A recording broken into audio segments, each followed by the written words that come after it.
Salut, c'est Gab, j'espère que vous allez bien. Aujourd'hui je suis super content de vous retrouver parce qu'en fait on va faire un aquarium qui est, enfin un biotope en tout cas qui est juste ouf. Je trouve que le biotope est trop fou et j'adore ce poisson. C'est un poisson qui est simple à maintenir, qui a un décor simple à faire et à reproduire chez soi et en plus de ça qui est super beau. C'est un poisson original et c'est un poisson qui en plus d'être original a un biotope aussi original. Du coup en fait vous allez voir que c'est un poisson qui a vraiment tout pour lui. En plus ses paramètres de maintenance sont très simples et la plupart du temps ça va tenir en eau du robinet. Donc vous allez voir, bref, on va en parler ensemble pendant un petit moment. On se retrouve aujourd'hui ce vendredi, donc comme tous les vendredis pour une vidéo où on va parler poisson et on met un bac en route. Je sais que vous me demandez souvent d'en faire, donc aujourd'hui c'est l'occasion d'en faire un ensemble. Gros décalage temporel, on se retrouve quelques jours plus tard pour vous informer que je me suis trompé dans l'identification de l'espèce dans toute la vidéo. J'ai dit Pseudomugile luminatus au lieu de Pseudomugile cynifer.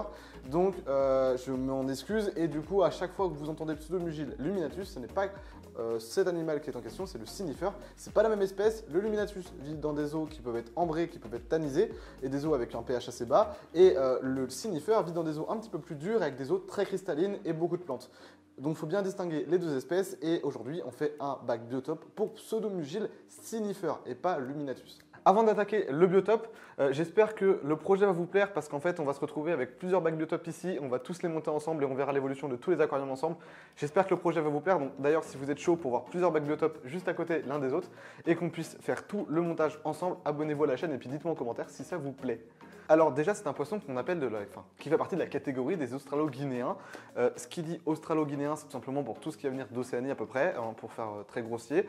Ces poissons-là viennent donc d'Australie précisément. Je vous mets une petite carte pour vous montrer l'aire de répartition de ces animaux. Donc c'est la famille des pseudomugiles et ici on s'attaque à l'espèce précise des luminatus, mais en général si vous voulez prendre des pseudomugiles, vous retrouverez plein d'espèces différentes et toutes ces espèces-là quasiment se maintiennent dans les mêmes conditions. Regardez bien quand même parce que certaines sont plus en eau saumâtre. Pour l'aquarium, il faudra déjà penser qu'il leur faut du volume. C'est des poissons qui vivent en groupe, au minimum une dizaine de spécimens ensemble. Ce que je vous conseille en termes de volume, c'est à peu près 80 litres minimum. 60 litres, ça fait vraiment trop peu. C'est-à-dire qu'on va partir de base sur un aquarium qui fait au minimum 70 cm de long. Ici, l'aquarium fait 80 cm de long, ce qui serait parfait. Et c'est un aquarium de truffaut, en fait, hein, tout simplement.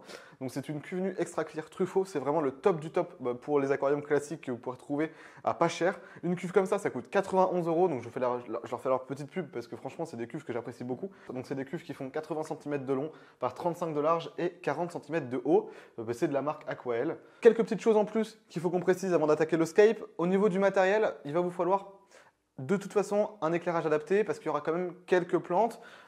Et en tout cas, avec du pseudomugile, vous pouvez mettre des plantes. Ici, moi, j'ai utilisé une Bayline, donc de chez Twin Star. Encore une fois, Twin Star, j'adore l'esthétique des rampes et la Bayline encore plus. C'est une 60 cm, j'ai dû donc fausser un petit peu les raccords pour qu'elle passe sur le bac. Malheureusement, bon, c'est pas très esthétique du coup. J'essaierai de passer sur une rampe un peu plus grande plus tard. En tout cas, ce que je veux dire par là, c'est que cette rampe-là, elle est vraiment top pour ce genre de biotope parce qu'il y aura quelques plantes quand même. Du coup, ça va permettre aux plantes de bien se développer. Et c'est un éclairage qui est plutôt esthétique. En tout cas, j'aime beaucoup. Ou alors sinon, si vous avez peu de budget, parce que franchement, ce genre de poisson, c'est vrai que ça coûte pas cher. Également, ce genre de cuve, vous pouvez en trouver sur Bon Coin pas cher. Et si vous n'avez pas trop de budget, vous pouvez aussi vous tourner vers des éclairages, comme je vous en avais déjà parlé, donc les éclairages à 8 € AliExpress, ça marchera très bien aussi. Ici, je vais utiliser un chauffage de 500 watts, mais il n'y a aucune utilité d'utiliser aussi gros. C'est juste que ça va être en raccord sur ma pompe pour que ce soit plus esthétique. Ici, on va faire le bac avec une vieille mémère que j'ai depuis très longtemps. Donc c'est une pompe Sunsun, ça m'a jamais lâché, elle est vraiment top. Après, elle est extrêmement sûre, elle est très overkill par rapport à la taille de l'aquarium. Donc ça va nous faire des beaux remous. Il faut savoir que ces pseudomugiles sont des poissons qui vivent la plupart du temps dans pas des courants, mais ils vivent dans des eaux où il y a pas mal de brassage d'eau quand même. Donc ici, quoi de mieux que se attirer avec une 2000 litres/heure. 2000 litres/heure pour 120 litres, ça va énormément brasser. Je pense même que je la briderai un peu. On verra ça plus tard dans l'avancement de la vidéo pour voir comment cette pompe brassera. Comme je vous l'ai dit avant, c'est des poissons qui vivent dans des biotopes où il y a des plantes. S'il y a des plantes, il faudrait que les racines puissent bien se développer. Quoi de mieux que de la pouzzolane pour que les racines se développent bien? On va donc mettre dans le fond de la pouzzolane.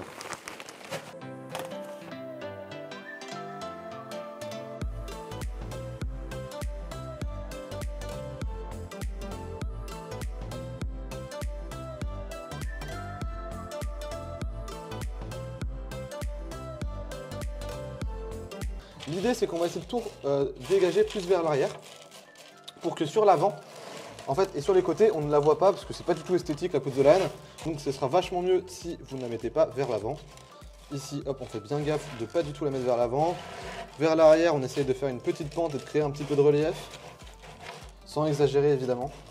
Mettez-en peu pour ce genre de biotope, franchement, ça sert pas à grand chose d'en mettre beaucoup quand même. En plus, ça servira d'un bon petit support bactérien et puis ça aérera un petit peu le substrat. Mais mettez-en pas beaucoup. Le substrat, ici, il ne faudra pas en mettre beaucoup. Vraiment, j'insiste dessus. Il ne faut pas que vous mettiez une grosse couche, ok? On met une petite couche pour que ce soit esthétique, mais pas trop quand même. Maintenant qu'on a mis ça, je pense que le plus intéressant, c'est de passer à la couche par-dessus. Dans leur biotope, on ne voit pas beaucoup leur sable. En fait, quand vous pouvez voir les biotopes et l'idée du biotope que je vais reconstruire ici, on voit très peu le sable. En fait, on n'a même quasiment jamais vu sur le sable, à part aux endroits où il y a beaucoup de plantes. Ce qu'on peut savoir sur le sable, c'est qu'il est plutôt clair. Et donc, du coup, on va partir sur un substrat plutôt clair qui va aller avec les roches qu'on va mettre par-dessus.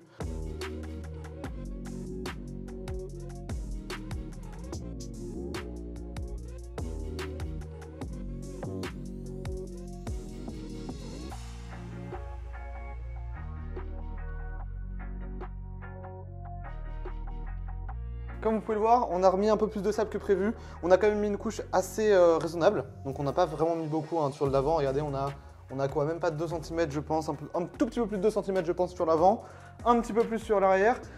Pas besoin de plus parce que maintenant, leur biotope il est très spécifique et c'est justement ce que je voulais vous dire un petit peu plus tôt.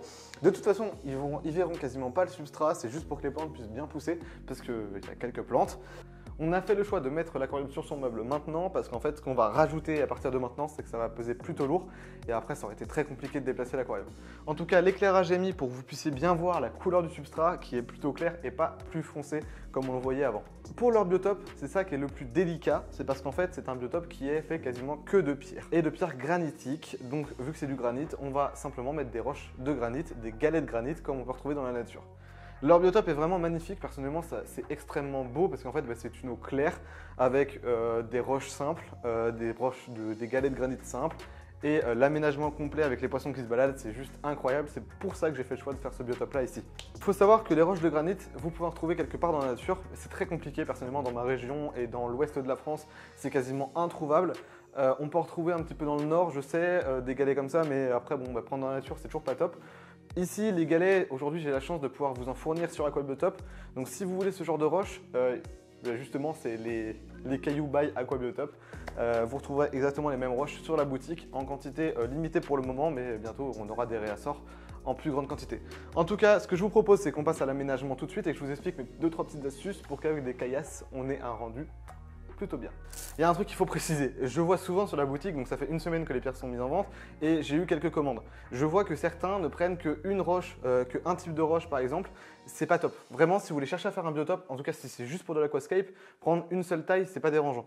Ici, pour un biotope comme ça, il faut vraiment prendre toutes les tailles et varier un maximum. C'est ça qui va amener le rendu naturel. Avant de mettre les grosses roches dans le biotope, ce que je vous conseille, c'est de mettre des petits galets sur le fond, parce qu'en fait, ça va les disséminer un petit peu comme dans la nature. On peut se retrouver avec des galets, des tout petits graviers au-dessus du substrat, au-dessus du sable, pour avoir des différences de granulométrie. Donc ici, ce qu'on va faire, c'est qu'on va rajouter une couche de galets. Donc ici, c'est du granit en 8-20 mm, donc c'est tout petit, hein, c'est vraiment du gravier de granit. L'objectif, c'est vraiment d'en mettre partout. On va en mettre une bonne couche. Je pense qu'en totalité, ici, pour une surface comme ça, on doit mettre à peu près 2 kg de granit. 2 kg de petites pierres comme ça, si vous voulez à peu près le volume qu'on va utiliser pour le biotope. Alors pour ces premières petites roches, on est pas mal. Ce que je vous recommande, c'est vraiment de faire un tapis au-dessus de tout le sable, parce qu'en fait, quand vous allez mettre des pierres plus grosses, souvent, on vous conseille avec des roches de mettre par exemple les grosses roches, ensuite de mettre les plus petites, ensuite de mettre les plus petites, ensuite de mettre les plus petites. Bref, pas de problème pour ça, je le conçois complètement. Maintenant, quand vous faites un aquarium biotope, c'est vrai qu'avoir le côté naturel, c'est vraiment sympa. Et pour ramener ce côté naturel un peu plus, l'idée c'est de poser des roches plus grosses aussi par-dessus des petites pierres. Parce qu'en fait, dans la nature, ce qui se passe, c'est que c'est pas forcément dans l'ordre chronologique. Des grosses pierres peuvent être posées au-dessus de petites pierres, etc. Et l'idée d'avoir en dessous des pierres un peu plus petites, ça permet vraiment de ramener ce côté où en fait les grosses pierres peuvent être posées un petit peu sur des plus petites, etc. Faut pas mettre tout le substrat avec du gravier, parce que si vous mettez que du gravier, c'est vrai que ça fera pas du tout biotope et pas du tout naturel, mais en mettre un petit peu comme ça, en fait ça va déjà donner un petit peu de relief avant même de mettre les grosses roches. Si vous m'avez suivi, maintenant l'idée c'est qu'on a mis du gravier, c'est suffisant. On va passer à la mise en place des roches principales de l'aquarium, des grosses roches qui prendront vraiment la plus grosse partie de l'aqua, et ensuite on passera aux roches un peu plus petites. Alors ici j'en ai sélectionné deux, d'ailleurs vous pouvez retrouver des grosses pierres comme ça là. Des grosses pierres comme ça de ce volume-là, vous pouvez retrouver sur la boutique en quantité très limitée. C'est des roches qui sont sur sélection. Donc si ça vous plaît et si vous avez envie de partir sur quelques pièces ou sur certaines pièces, allez voir sur la boutique, peut-être que vous retrouverez votre bonheur. C'est des pièces qui pèsent quand même plusieurs kilos, donc faut les prendre en compte, c'est pas des petites pierres quoi. Alors pour la poser, ce qu'on va faire, c'est que je vais enlever l'éclairage pour l'instant. Et puis on va mettre ça comment? Je pense que la mettre droit, ça peut être sympa. Ah, elle pèse vraiment lourd, donc il faut vraiment la caler bien. Faut vraiment pas oublier, enfin, faut pas faire n'importe quoi avec ce genre de roche. Faut vraiment les poser par-dessus le sable et poser dans le sable et les enfoncer bien pour pas qu'elles bougent, parce que derrière les poissons, s'ils tapent dedans ou quoi, on sait jamais. Ça peut les faire bouger. L'idée, c'est pas que les poissons se retrouvent dessous, donc faut bien les caler ces genres de pierres. Puis je m'en suis sélectionné une deuxième, donc comme ça, elle fait aussi, je pense, 5 ou 7 kilos. Ça devrait être pas mal. Bon, après, le placement n'est pas définitif, on pourra bien le changer selon les envies après. On va passer à des pierres donc, plus petites, on va voir comment on va les placer. Je vais remettre un peu plus d'éclairage dessus pour me rendre compte. L'idée c'est de faire vraiment quelque chose d'anarchique, il ne faut pas hésiter à recommencer son scape, à voir autrement et à vouloir faire différemment, vraiment, n'hésitez pas. Placez-les comme ça vous tente, comme ça vous chante et comme vous pouvez préférer. On voit un peu que dans les biotopes, l'idée c'est qu'il y en a pas mal qui sont un petit peu enfoncés dans le substrat, qui sont vraiment couchés en fait. Donc il ne faut pas hésiter à en mettre de façon plus couchée aussi. Aussi n'oubliez pas des coins, mettez-en vraiment partout ce genre de pierre. C'est important. Là je pense qu'on va peut-être mettre pour un bac aussi grand 5 bons kilos de roche. Ouais 5 à 10 kilos je pense à peu près. Donc faut pas lésiner sur ce genre de roche, on a besoin d'un certain volume quand même.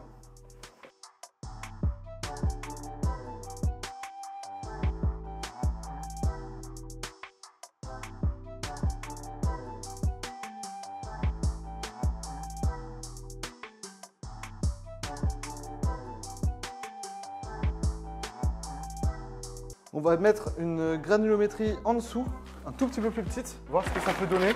Je pense qu'on reviendra sur cette granulométrie après. Hop.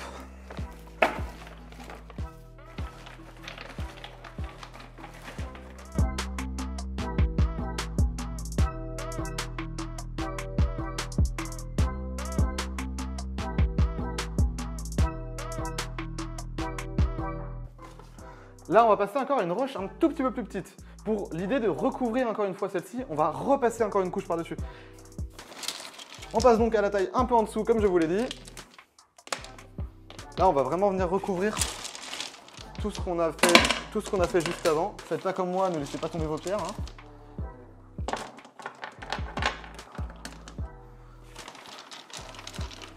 Maintenant, pour finir, je pense qu'on peut rajouter un petit coup de pierre plus petite, de gravillon. Et on va être vraiment pas mal. Franchement, là, je suis très content de ce qu'on a pu faire. Un petit coup de gravillon, ça va être sympa.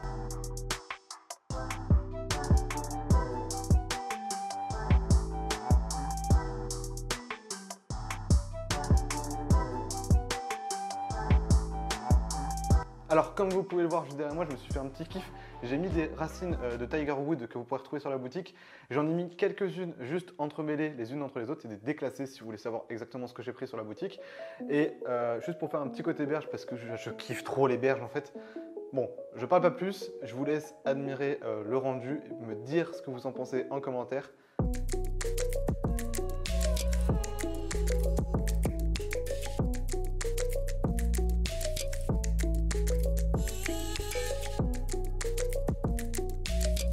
Au niveau de la température d'eau, chauffer à 23, ce sera très bien.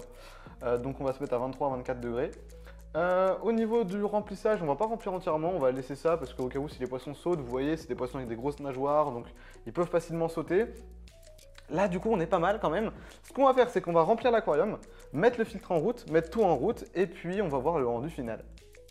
On vient de faire le remplissage, l'eau est un peu trouble, mais c'est pas très grave. On va passer à la plantation avant de mettre tout le système électronique avec la pompe, etc. Petite chose, l'eau est assez trouble parce qu'en fait, évidemment, on n'avait pas lavé le sable et les roches étaient un petit peu poussiéreuses. Donc oui, on voit que le rendu est assez trouble, mais de toute façon, un coup que la pompe sera allumée, tout sera absorbé, ne vous inquiétez pas. Pour les plantes, parce que je vous avais dit qu'il y en avait, il y a un seul type de plante que j'ai relevé qui était en grande quantité, c'est les hydrocolites. Alors du coup j'ai fait le choix de prendre 2 sortes d'hydrocolites. J'avais pas l'aspect précise qu'on trouve dans le biotope, donc je me suis dit je vais me faire plaisir. Donc on a 2 types d'hydrocolites, les hydrocolites tripatita et ici c'est des leucocéphala.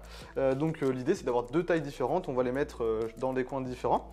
Les tropica, donc du coup forcément c'est des plantes in vitro, donc elles pousseront beaucoup plus vite et elles sont beaucoup plus volumineuses, même si la taille semble différente. Et ici c'est des plantes emballées normalement. Donc elles viennent toutes les deux de matériel aquatique. Bon après voilà, elles sont en pleine santé, il n'y a aucun souci. Vu que c'est des plantes emballées normalement, ici on a la laine de verre, la laine de roche plutôt, on va l'enlever quand même parce que du coup c'est pas top du tout. Ce qu'il faut relever c'est que c'est vrai que le système racinaire de cette plante là est pas mal du tout. On a vraiment un gros système racinaire, on part avec des bonnes bases, c'est génial.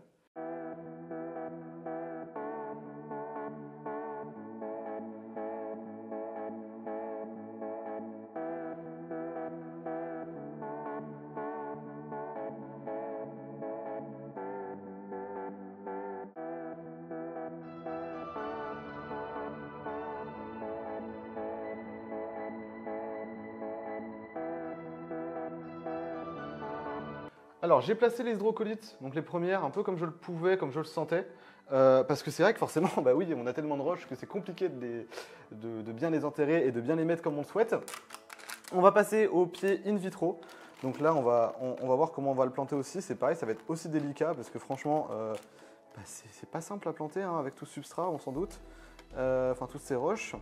Maintenant, on va mettre la pompe, on va voir ce que ça va donner avec une belle eau claire. On va mettre pompe chauffage évidemment. Et on va programmer l'éclairage pour 6 heures par jour. N'hésitez pas si vous avez un petit peu d'algues sur les pierres. C'est pas grave du tout. C'est même plutôt bien parce que le biotope, dans le biotope, il y a énormément d'algues sur les roches. Hein. On voit qu'il y a beaucoup d'algues brunes.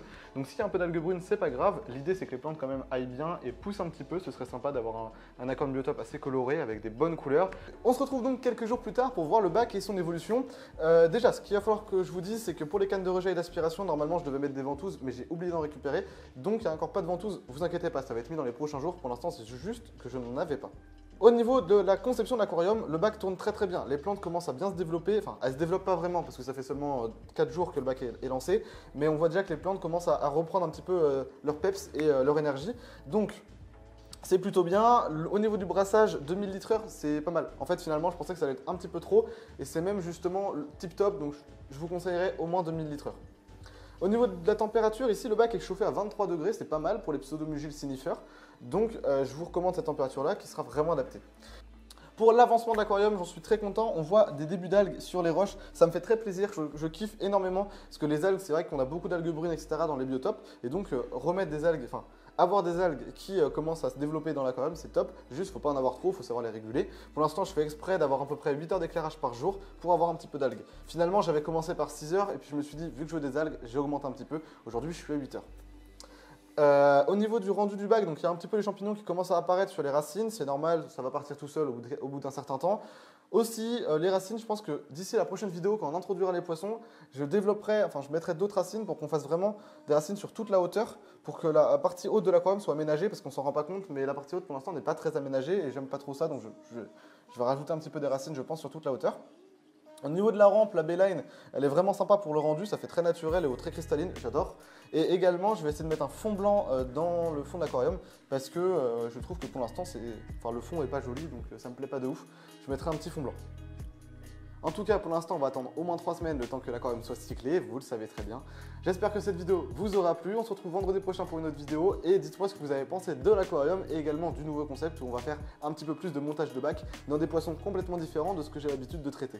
En tout cas, j'espère que cette vidéo vous aura plu. Salut, c'était Gab, à vendredi prochain.